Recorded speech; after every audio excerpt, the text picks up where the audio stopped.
रावलपिंडी में 1 से 30 दिसंबर तक दफ़ा 144 नाफिज। हर किस्म के इज्तिमा, जलसे, जुलूस, रैलियों और धरनों पर पाबंदी आयद। इस्लामाबाद की ज़िला इंतजामिया ने वाज़ेह कर दिया कि वफाकी दारुल-हुकूमत में पहले से दफ़ा 144 नाफिज है। किसी भी गैर कानूनी सरगर्मी पर कानून फौरी तौर पर हरकत में आएगा। डिप्टी कमिश्नर रावलपिंडी ने भी दफ़ा 144 के नफाज का नोटिफिकेशन जारी कर दिया है। फैसला अमन अमान की सूरत हाल के पेश नज़र डिस्ट्रिक्ट इंटेलिजेंस कमेटी के इजलास में किया गया। बार बार गफलत नहीं जुर्म, और जुर्म भी रियासत का। कराची में खुला मैनहोल एक और मां की गोद उजाड़ गया, बाप की दुनिया वीरान कर गया। 3 साल का चांद सा इब्राहिम मनो मिट्टी तले जा सोया। नीपा पुल के करीब सानहे ने दर्द दिल रखने वालों को रुला दिया, लेकिन इंतजामिया की बेहिसी में जरा भी फर्क नहीं आया। 14 घंटे बाद नन्हे इब्राहिम की लाश निकाली भी तो 14 साल के लड़के ने इंतजामिया लकीर ही पीटती रह गई। गमज़दा खानदान वालों ने बताया कि रात भर राबता करते रहे मगर हुकूमती मशीनरी नहीं पहुंची। हुक्काम ने फोन ही बंद कर दिए। दिलखराश वाक़े पर शहरी आग बगुला हो गए। जलाओ घेराव और हंगामा राय की, गाड़ियों के शीशे तोड़ दिए। मेयर कराची के खिलाफ नारेबाजी की। नीपा से हसन स्क्वायर आने और जाने वाले ट्रैक बंद होने से ट्रैफिक मुतासिर रही। एक और सानेहा, एक और कोहराम। कुछ नहीं करनी भाई। आप जिम्मेदार ठहराना चाहते हैं, क्या कहना चाहते हैं? कुछ बोले, किसी से कोई अपील करनी है, क्या कहना चाहते हैं? वो बोलूं मैं, क्या बोलूं? बोले, कुछ भी बोले जो आपके दिल में आ रहा है। नहीं, मेरे दिल में कुछ नहीं है। नन्ना इब्राहिम नहीं रहा। 3 साल का इब्राहिम घर वालों के साथ शॉपिंग के लिए नीपा के करीब निजी मॉल आया। वापसी में माँ बाप जैसे ही मॉल से बाहर निकले, बच्चे ने हाथ छुड़ाया और बाइक की तरफ भागा, मगर मोटरसाइकिल के करीब ही मौत का गड्ढा था। बच्चा वालिद की आंखों के सामने खुले मैन हॉल में जा गिरा, जिसकी तलाश पूरी रात होती रही। बेहिस इंतजामिया आंख मीचे सोती रही और गम के मारे अपनी मदद आपके तहत लखते जिगर को तलाश करते रहे। जेब से पैसे दिए, चंदा किया और हैवी मशीनरी मंगवाई। यहाँ पर कोई भी नहीं आया, सबने फोन बंद कर दिए हैं। यहाँ पर कोई सरकारी मशीनरी नहीं है, कोई म्यूनिसिपल कारपोरेशन नहीं है, कोई वाटर बोर्ड का इदारा नहीं है। ये जो एक्सीवेटर खड़ा हुआ है, इसके डीजल के पैसे भी जेब से अदा किए हैं। रात भर हुकूमत से मदद की अपीलें होती रही, लोग दुहाइयां देते रहे, मगर मेयर मोबाइल बंद करके सोते रहे। ये KMC की रोड है, ये मेयर कराची के अंडर आती है। हमने बार बार रिक्वेस्ट की है, हमने टीवी चैनल जी बिल्कुल आया है, वो भी आया। ये K4 वालों से मैं मांग के लेके आया हूँ एक्सीवेटर। लोग मुश्तइल हुए, हंगामा किया, सड़कों पर टायर जलाए, पथराव करके गुस्सा निकाला, मगर सुबह तक जूं किसी के कान पर ना रेंगी। और फिर KMC को होश आया। सुबह होते ही रेस्क्यू ऑपरेशन शुरू हुआ। 5 मकामात पर खुदाई की, लेकिन लाश एक बच्चे ने 1 किलोमीटर दूर नाले में पड़ी देखी, जिस पर भी बेहिस लोग क्रेडिट लेने पहुंच गए। रात भर अपना सोए नियम अपने काम कर रहे थे। ये KMC ही वो गुमनाम है जो अल्हम्दुलिल्लाह अल्लाह का शुक्र है हर जगह से आखिर में आके सुरगुरु होती है। हर बंदा अगर इस तरीके से अपना काम करना शुरू कर दे तो मैं नहीं समझता कि मकसद कहने का कि कोई काम मुश्किल हो। नन्ना इब्राहिम नहीं रहा। बाप लखते जिगर का भारी लाशा लिए घर पहुंचा। इंतजामी बेहिसी और ना अहली से हुआ है एक और खून। इन्ना लिल्लाहि व इन्ना इलैहि राजिऊन।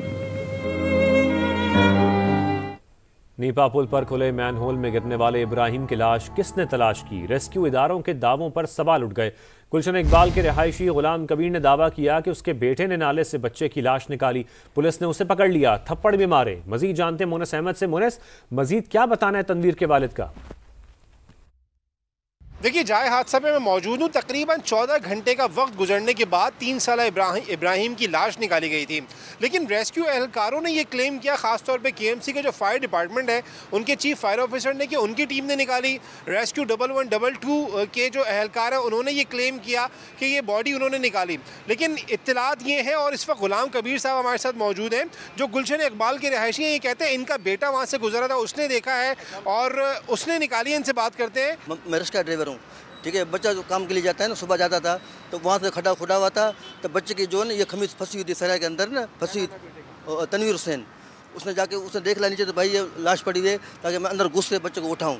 जैसे अंदर घुसा है बच्चे को लाश अपने गोद में डालिए, फिर ये आने लगा था। फिर पुलिस ने को बुला लिया, पुलिस को वो नहीं दे रहा था बच्चा मेरा कि नहीं मैं माँ बाप को दूंगा, पुलिस को नहीं दूंगा। पुलिस ने उसको थप्पड़ नहीं मारे बच्चे मेरे को ना, थप्पड़ में वो लाश उसने छीन लिया।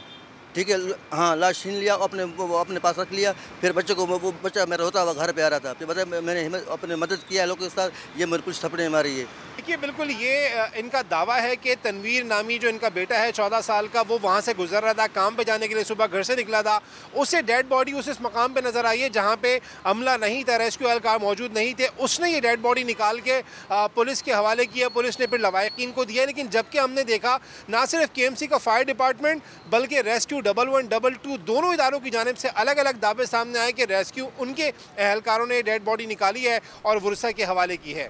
जी आपका शुक्रिया। मेयर और वजीर आला अपने मनसब की जिम्मेदारी पूरी करें, दिल में दर्द पैदा करें। इब्राहिम के दादा कहते हैं महकमों की गफलत और बद इंतजामी की वजह से ये हादसा हुआ। इदारे की बद इंतजामी है और ये इदारे की गफलत है, ये मैं बार बार कह रहा हूँ। इतना बड़ा कारोबार कर रहे हैं और सामने इन्होंने एक गटर का जो गटर खुला हुआ है उस पर ये एक ढकना नहीं लगा सकते। अगर लगा देते तो यह हादसा नहीं होता। महकमे हैं और जो मुताल्लिका इदारे हैं उन्होंने जो गफलत बरती है, उनकी गफलत की वजह से, उनकी बद इंतजामी की वजह से यह हादसा पेश आया। ये भी बाल बच्चों वाले हैं, इनके भी पोता पोती हैं, इनके भी नवासा नवासी हैं। अगर इनके साथ ये हादसा पेश आता तो इनके सीने में जो दिल है उसमें दर्द उठता।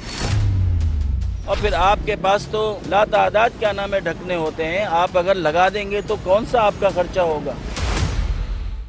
मैं कराची का जिम्मेदारी कबूल करने से इनकार। इब्राहिम की मौत पर मुखालिफिन की जानब से सियासत का इल्ज़ाम लगा दिया। बोले जहां वाक़या हुआ उस मैन होल की शिकायत दर्ज नहीं कराई गई थी।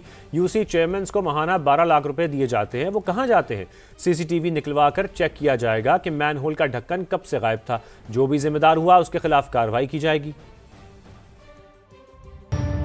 कल रात को अगेन सियासत इसके ऊपर करने की कोशिश की गई। जब कोई अच्छी चीज़ होती है शहर के अंदर तो वही लोग जो आज तनकीद कर रहे हैं वही लोग आगे बढ़ बढ़ के कह रहे होते हैं ये काम हमने किया है। सब के सब बजाय इसके रिलीफ या रेस्क्यू के काम में अपना किरदार अदा करते ही सब के सब बदकिस्मती के साथ बयानबाजी में और इल्ज़ाम तराशी में चले गए, जो कि अफसोसनाक है। तो जो कार्रवाई इंतज़ामी एतबार से इस नेगलिजेंस की बनती है वो कार्रवाई इंशाअल्लाह की जाएगी। पिछले एक साल में तकरीबन कोई 88,000 मैन होल कवर्स हैं जो Karachi water and sewerage corporation ने मुख्तलिफ जगहों पर लगाए हैं। 55% नंबर है जो कि यूसी चेयरमैन साहिबान को दिया गया है। हमने कराची वाटर सीवरेज में एक हेल्पलाइन बनाई थी इन्हीं मामलात के लिए। अब इस डिपार्टमेंटल स्टोर के बिल्कुल सामने ये कवर नहीं था, इसकी कोई कंप्लेन उनके पास नहीं थी, लेकिन मैं बरी ज़िम्मा उनको नहीं करता।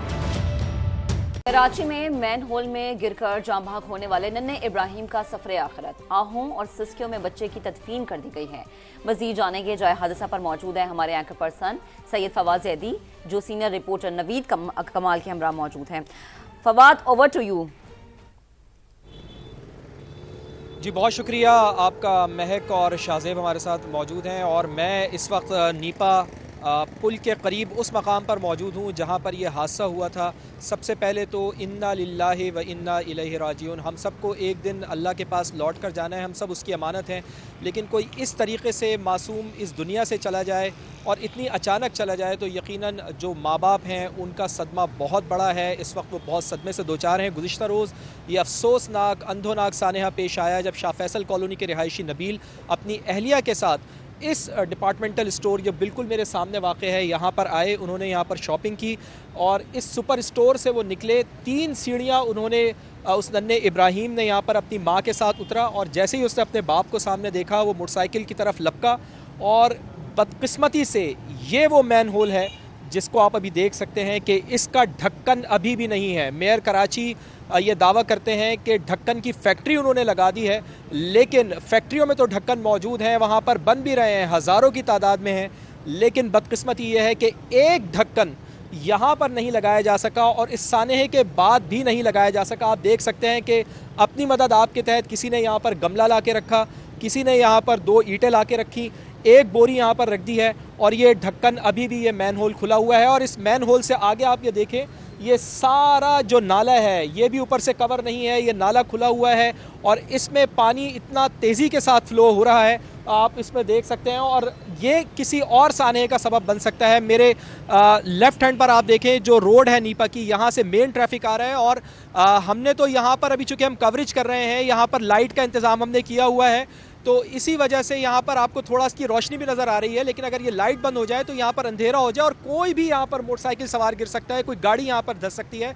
नवीद कमाल सीनियर रिपोर्टर हमारे साथ मौजूद हैं, उनसे बात करते हैं। नवीद साहब, किस चीज़ का इंतज़ार किया जा रहा है? आखिर ये इसको कवर क्यों नहीं किया जा रहा, कॉर्डन ऑफ क्यों नहीं किया जा रहा है इलाके को? आम तौर पे कहीं पे भी खुदाई होती है तो एक बैरियर टेप आता है जिसको लपेट दिया जाता है। यहाँ पर इनके पास ऐसा लगता है कि बैरियर टेप भी दस्तयाब नहीं है कि कम से कम लोगों को खबरदार। अरबों रुपए का बजट लेने वालों के पास बैरियर टेप नहीं है नवीद साहब? बैरियर टेप जो है वो लगाते हैं, उससे ये होता है कि अगर लाइट पड़ती है तो उसके दूर से जो ट्रैफिक आती है वो जो है ना उसको रिफ्लेक्ट करता है, तो उससे ये अंदाज़ा होता है कि आगे खुदाई है या कोई ख़तरा है।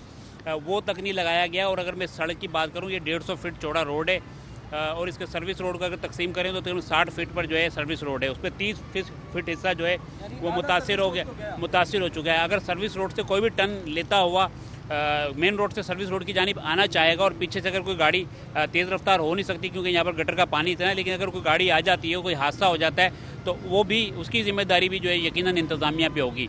बहुत अबतर सूरत हाल है, बहुत मुश्किल सूरत हाल है। इतने बड़े साने के बाद किसी को ये ख्याल नहीं आया कि इसको अब जो है बंद कर दिया जाए या बच्चे की लाश अब जो है वो आगे से बरामद कर ली गई है।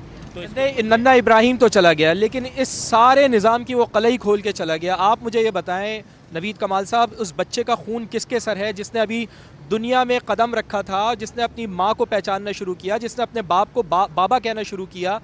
तो उसका ज़िम्मेदार कौन है? जब वो अल्लाह की अदालत में जाएगा यकीनन वो शिकायत करेगा कि अभी तो मैंने दुनिया देखनी थी लेकिन मुझसे तो दुनिया ही छीन ली गई। आखिर अब इसका कोई मुकदमा होगा, किसके खिलाफ कार्रवाई होगी? इससे पहले भी इतने वाक़यात हो चुके हैं, 22 से 25 वाक़यात हो चुके हैं, कभी किसी को कोई सज़ा मिली नवीद कमाल साहब? बहुत अफसोस के साथ कहना पड़ता है कि इसमें मुकदमा कराना और उस मुकदमे का असूल जो है वही बहुत जो है मुश्किल काम है। लोगों को जो है अदालती कार्रवाई करनी पड़ती है, पटिशन लगानी पड़ती है। 22 के बाद जाके अगर कोई मुकदमा हो भी जाए तो अरबाब इख्तियार हैं, हुकूमत का हिस्सा है, इनके खिलाफ कार्रवाई इतनी आराम से नहीं होती। इंतज़ामिया की गफलत बनती है, इंतज़ामिया के खिलाफ कत्ल ख़ता, कत्ल बिलसबब का मुकदमा बनता है। ठीक है, इंतज़ामिया की गफलत बहुत ज़्यादा दिखाई दे रही है और यकीनन हम उम्मीद करते हैं गो कि हमें लग नहीं रहा कि इस साने से भी हुकूमत ने कोई सबक सीखा होगा, चूँकि अभी तक ये मैन होल वैसे ही खुला पड़ा हुआ है। उम्मीद यही है कि शायद अब इंतज़ामिया जाग जाए और जो ख्वाब गफलत में पड़ी हुई है, लापरवाही में पड़ी हुई है। ठीक है फवाद, ये यकीनन एक दुख की बात है कि जैसे कि आपने बताया भी ना, और ये कोई एक मैन होल नहीं है जो खुला हुआ है, बल्कि कराची में से बहुत सारे मैन होल्स हैं जो कि मौत के गड्ढे अल्लाह ना करे आने वाले वक्त में साबित हो सकते हैं अगर अब भी इंतजामिया ना जागी। तो बेहद शुक्रिया, आप हमारे साथ मौजूद थे, नवीद कमाल हमारे साथ मौजूद थे। तो ये कराची के सिर्फ एक इलाके की सूरत हाल हमने आपको दिखाई थी। अल्लाह करे कि हुकाम बाला को होश आए और बहुत सारी माएँ जिनकी गोदें उजड़ चुकी हैं उनसे सबक सीख लिया जाए और आगे आने वाले वक्त में माओ की गोदें सलामत रहें। बिल्कुल आसान नीपा पर सिंध असम्बली में भी अरकान गमजदा मासूम इब्राहिम की तस्वीर लहरा दी, कई अरकान आबीदा हो गए। वज़ीर इत्तला शर्जील मेमन की वाक़े के ज़िम्मेदारान के खिलाफ सख्त कार्रवाई की यकीन दहानी। जमात इस्लामी के मोहम्मद फ़ारूक ने मेयर कराची से इस्तीफ़े का मुतालबा किया। अपोजिशन लीडर अली खुर्शीदी को बोलने की इजाज़त ना देने पर MQM का एहतजाज, अरकान वॉकआउट कर गए। हफीज़ बलोच की रिपोर्ट में देखिए। सानिहा नीपा ने अवाम तो अवाम सियासतदानों के भी दिल दहला दिए। सिंध असम्बली में अपोजिशन रुकन ने मासूम इब्राहिम की तस्वीर लहराकर एहतजाज रिकॉर्ड कराया। हम कोई लॉ पास कर दे कि अगर ये हादसा हुआ तो उस एरिया के जो भी जिम्मेदार है इमीडिएटली वो फायर होंगे। कुछ तो जिम्मेदारी दे, कोई तो पनिशमेंट हो, और वो पनिशमेंट कौन डिसाइड करेगा? हम यहाँ बैठ के डिसाइड करेंगे? हम हाथों में चूड़ियां लगा के बैठे हुए सबके सब मर दिया।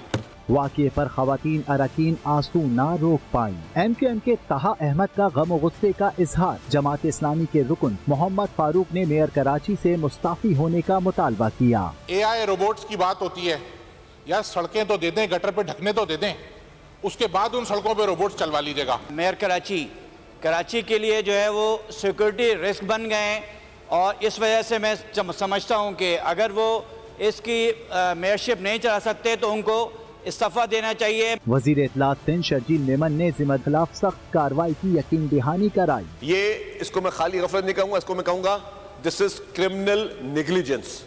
जिसकी जिम्मेदारी थी उसने नहीं किया, उसको पनिशमेंट मिलनी चाहिए, चाहे वो कोई भी हो। चाहे अगर मैं खड़ा हूं, मेरी कोताही है, तो मुझे भी पनिशमेंट मिलनी चाहिए। अपोजिशन लीडर अली खुर्शीदी को बोलने की इजाजत न देने पर MQM अरकान ने इजलास से वॉकआउट किया। कैमरामैन अकबर अली के साथ हफीज बलोच, समा, कराची।